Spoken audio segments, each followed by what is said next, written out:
শুরুটা যত ভয়ঙ্কর হয়, যার যতটুকু পরিমাণ গুনাহ হবে সে ততটুকু পরিমাণ নামের মধ্যে হালুটুকু খাইতে থাকবে। কেউ হাঁটু পরিমাণ, কেউ কোমর পরিমাণ, কেউ সিনা পরিমাণ, কেউ গলা পরিমাণ। তার আবার একবার ঘামের নিচে যাবে, আরেকবার ঘাম থেকে উপরে উঠবে। তার হালতটা কেমন হবে? একটু কি বোঝা যায় যে কেমন হালতটা কেমন হবে? দুনিয়াতে গরমের তাপটাকে বোঝা যায় কিনা বলেন?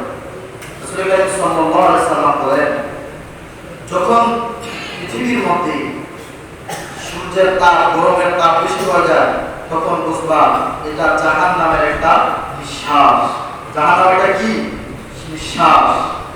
এটা হলো একটা প্রক্রিয়া, বান্দাকে বোঝানোর একটা প্রক্রিয়া।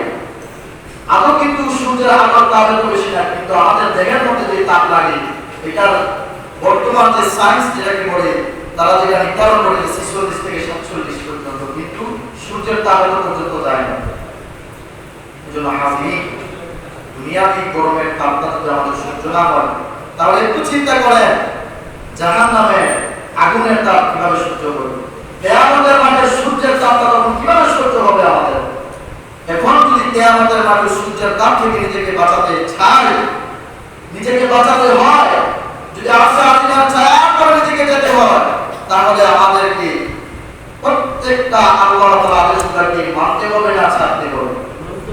কথা কয় না, মানতে হবে না ছাড়তে হবে? মানতে হবে। সবার জবাব দ্বারা আসে না, মানতে হবে না ছাড়তে হবে? মানতে হবে। এখন কি আপনি নিজেকে নিজে প্রশ্ন করেন, আল্লাহ তাআলার হুকুমগুলো আপনি কি মানতে পারতেছেন না ছেড়ে দিচ্ছেন? কেউ আপনার বিচার করতে হবে না, আল্লাহ তাআলার বিচারের কাজ করে আপনাকে দাঁড়াতে হবে না, কারো প্রশ্নের সম্মুখীন আপনি হতে হবে না। এই সামান্য কথাটা নিজেকে একটু নিজেই প্রশ্ন করেন যে আমি কি আশা আজিমের নিচে ছায়া পাওয়ার মতো ব্যক্তি, না সূর্যের এক হাত নিচে ছায়া পাওয়ার মতো ব্যক্তি? নিজেকে নিজে প্রশ্ন করেন, দেখেন আপনার মন কি আপনাকে উত্তর দেবে। কারো কথা আপনাকে চিন্তা করতে হবে না, আপনি নিজের কথা আপনি কি করেন, চিন্তা করেন। এজন্য আল্লাহ তাআলা কোরআনুল কারীমে ইরশাদ করেন,